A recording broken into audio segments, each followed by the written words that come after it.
Welcome to the RKD Group Chat podcast, where we bring you behind the scenes of nonprofit life. We shed light on the compassion and purpose behind the individuals solving the world's most challenging problems. I'm your host, Nipa Eason, and today we're talking with Kendra Mungra from Toys for Tots. As the Director of Communications, Kendra blends strategic communications with her marketing expertise to problem solve and provide innovative solutions for Toys for Tots. She has great insight on how to talk to donors about sustainable giving. Let's chat.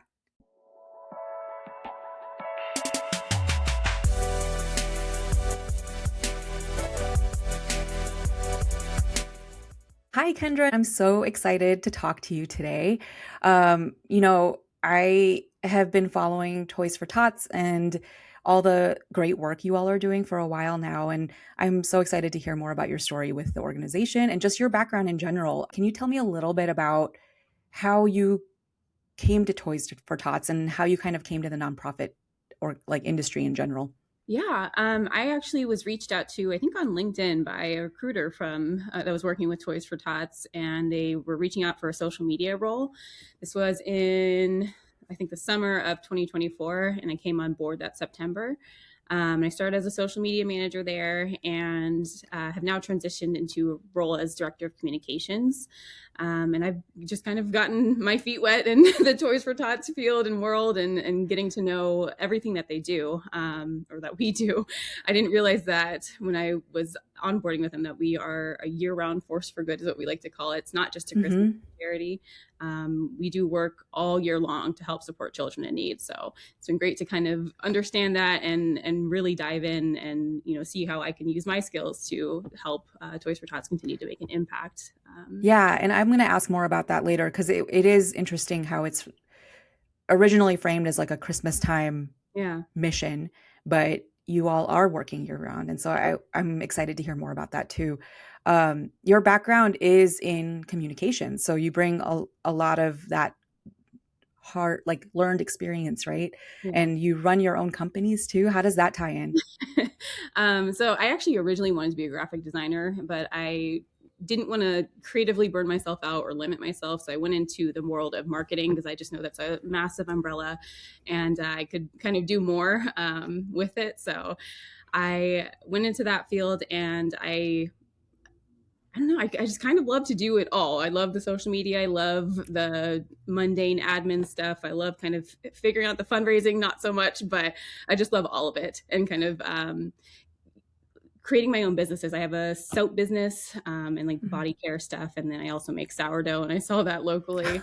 And having those two businesses has really helped me figure it out hands-on and on a smaller scale, but it's really helped me in my career, being able to translate those skills over on a larger scale for something like Toys for Tots or the other companies I've worked for. Sourdough and soap. I love it. Kendra, how's your typical day? That's always a tough question for me because no 2 days really look the same. But that's kind of what makes it rewarding for us. And we accomplish a lot. The entire staff at Toys for Tots is amazing, but our marketing development team is an absolute force. And I'm really proud to be part of it, especially with our leaders, Ted Sylvester, he's our Chief Revenue Officer, and Kelly Hardison is our Vice President of Communications. With them leading the charge, we can do anything. But on any given day, we're producing a huge range of content. We're managing daily social media posts, designing flyers and ads and all sorts of things. Since I've transitioned out of the social media role, I'm not writing as much, but we attend a lot of distribution events and things like Modern Day Marine we actually have coming up next week. So we're always kind of putting effort into maintaining relationships with a lot of our partners and our vendors. So we're in meetings and, just talking with our team internally too. So we're always buzzing around doing something. And like most nonprofits, I think you're wearing a lot of hats and we kind of jump in wherever we're needed. So I think last week I was stuffing packages for our corporate sponsors to send them a little thank you gift. And then, right after this call, I'm going to be heading over to Walmart to get some supplies for the event that we're attending next week. So all over the place, but we do, like I said, we get a lot accomplished and it's easier to look at it from the month scope too than the day-to-day, just because every day is very, very different. Yeah. And that actually leads me to, kind of my next question, because Toys for Tots, like we were talking about just a minute ago, initially when you look at it, it feels like, oh, this is like for Christmas, right? And the mission is kind of organized around that. But you all are working on a month-to-month cadence, a daily cadence, really. But how are you positioning Toys for Tots to be this year-round organization, as well as, encouraging donors to see that as well in terms of monthly giving? Beyond our programs too, we've built a lot of like strategic partnerships that help us expand our reach. So collaborations with Richard Childress Racing and Austin Dillon, who drives the number 3 Toys for Tots Chevrolet and helps us kind of get our brand out there. And then we've gone into our second year with a partnership with Toddler of the Year. It's a competition that helps us raise awareness of our year-round mission, and appearances at events like the Hollywood Christmas Parade to really help us kind of get our brand and our name and everything out there, and just kind of remind people that we are here year-round. People are like, why are we seeing Toys for Tots here in April? And, it triggers them to go to our website and then learn about our year-round impact. And we kind of align those programs and partnerships with our monthly messaging so that we can consistently educate and just remind the public that we're here. And that's where we can get creative too. Yeah, I saw the Toddler of the Year campaign highlighted on your website. It looks amazing. Would you say that that's one of the more innovative ideas, or is there another one, an innovative idea or campaign that you've used for monthly giving? I think that's I would consider that one of those like pop-up things that kind of away.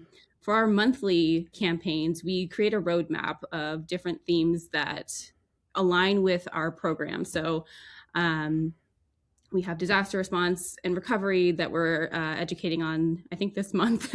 And it's hope in the hardest moments is one of the taglines that we came up with. And also revving up for hope, that aligned with the race that just took place this last week for Austin Dillon to rev up his engine for hope for children in need. So we align things that way. I think one of my favorite campaigns was actually from, I believe, last January.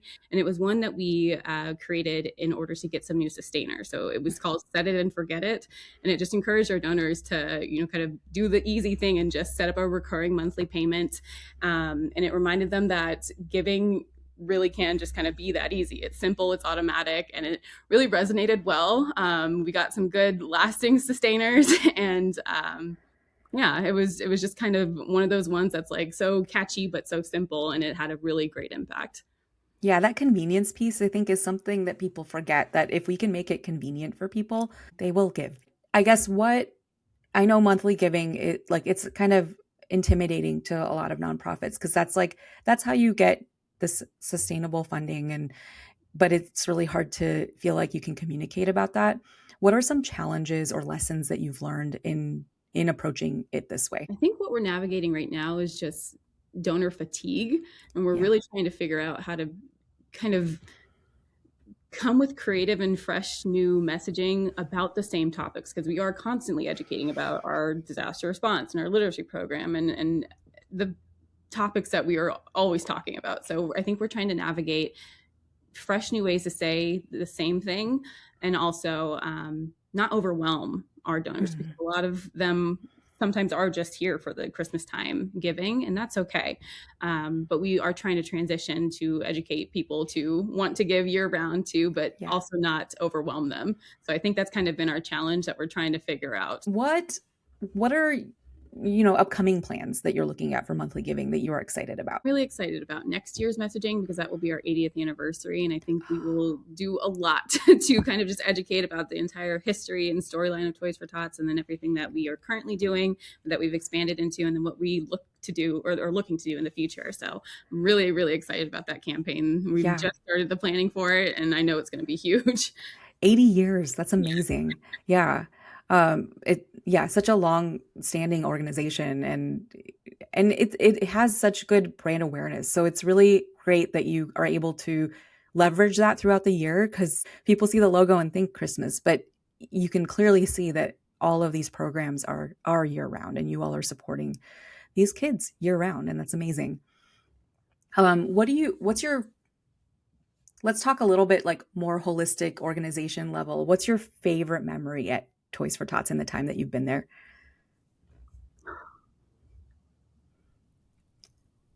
I don't know. I think mine would have to do with some of the trips that we've gone on together, just with our team, and getting to experience some distributions and seeing the impact like in real life. It's one thing to write about it, but it's one thing to kind of be there and experience it with the people that you're working with to make it happen. So I think some of those events are my favorite. It's amazing to see just, how thankful people are and how much what sometimes can feel little. We know it's a massive thing that we're doing, but it can sometimes feel, when you're just in the mundane of it, the day to day, it doesn't feel as impactful until you really see it. That's been incredible and some of my favorite things. Is that really helpful for like team building and morale boosting too? I imagine that working in this kind of service organization can be a little heavy sometimes too, right? And so how do you all manage that kind of feeling while also trying to do meaningful work? Yeah. It can be heavy for sure. And I try to take those moments and use them almost for when I'm crafting content, and try to make what I'm putting out a bit more inspirational. I'll try and tap into, the things that people have told me or the messages that have been sent to our page of, people just kind of unloading their life story and all the hardship that they've experienced and saying, a toy that you guys gave me helped, give me some relief. I'll really try and tap into that and help it shape what I produce so that I can hopefully, write something that helps the next person or inspire someone else to give a toy to help someone else. So I try to, I guess, transmute it, if that makes sense. Yeah. Is there anything like personally that you all do to kind of protect your own mental health in these moments too? My team, everyone on the team actually has always been a very safe space for me. I will always tap into them if I need something. I'm like, whoa, this message was heavy. Can you guys help me process it? And I just have a variety of things I do in my life. Like the baking sourdough helps me a lot, the kind of hands-on stuff. I'm a big crafter. I like to kind of just debrief, I guess, after a long day. I'll go walk my dog, take him on a nice long little stroll somewhere, and just kind of get back into myself, and try to remember that, it's one of those things with nonprofit. I love working for a cause, but you do have to kind of remove yourself sometimes and protect your mental health. But yeah, I try to do that through a variety of things, whether it's just getting out into the grass, literally. I'm a big reader. I'm one of those people who kind of likes to lose myself in something else. I'm a big reader, TikTok, scrolling mindlessly, all sorts of things. Yeah. There's definitely a time and space for that, right? Like you need to shut off your brain for a little bit. And I think that's so important. So I guess, the Toys for Tots clearly is a very established organization, 80 years coming up. What advice do you have for others who might want to move into that direction, like move into an organization that's been established for a long time, and how can they make that happen? I think definitely keep the mission focused, but also just keep learning and developing your skills. Stay current and stay curious. I think that would put you ahead of a lot of people in the game too. I don't necessarily think it means going to school if you don't see that in your path, but I'm the webinar and the certificate queen. I rack them up all day long. So I think that can really help you in your career path too, and kind of setting you apart from people who, might have the typical stuff on their resume. Anything you're focusing on right now in terms of certifications? Yes, I'm actually enrolled in classes for Spanish. I'm trying to learn another language as well as ASL. I'm doing a self-paced course and a self-study course. But I am considering going back for my master's in the next maybe year or so. I haven't decided yet, and it's a very onerous thing weighing on me. But I just actually finished some certifications a couple months ago. One was for revenue, and another one was a management-based certificate. So I'm always on. Coursera and HubSpot are my main two, but any sort of site that I can get into to get some sort of certification, I will always take advantage. So it's that kind of like that growth and curiosity mindset, right? That you're constantly wanting to learn and grow your skills. And I imagine that's super helpful in your current role for sure. Absolutely. Yeah. Marketing, I have my degree in marketing, but I think it's such an ever-changing field that it's almost difficult to go and get, a master's in, at least for me in particular. I think I see more value in something like certificates, because they're typically more current and more relevant to things that are happening now, while those courses are being developed. So I always love to just kind of do some, I guess, self-study sort of things, and kind of take that route and just read up on what's happening. I'm also an avid social media user, so I'm always kind of seeing what's rolling out as it's happening and trying to, stay current on it myself. So keeping up with trends. Yeah. Absolutely. So that's how I try to kind of stay ahead of the game and keep myself valuable. It's been so great talking to you, and thank you so much for sharing your story and your story with Toys for Tots. And I'm excited to see how this inspires other people to kind of embrace their monthly giving too, and how they can talk about their programs year round. I love that. Thank you so much. Thank you. This was such an insightful chat. Here are 3 takeaways I got from our conversation that I would take back to my nonprofit. 1, monthly giving is easier to talk about when you have a plan in place. Kendra's focus on their monthly themes really helps position Toys for Tots as an organization that needs support year-round. And that planning can help create more strategic partnerships and solutions for monthly giving. 2, stay curious and continue to grow your skills. Kendra talked about the power of certifications in growing and keeping a curiosity mindset.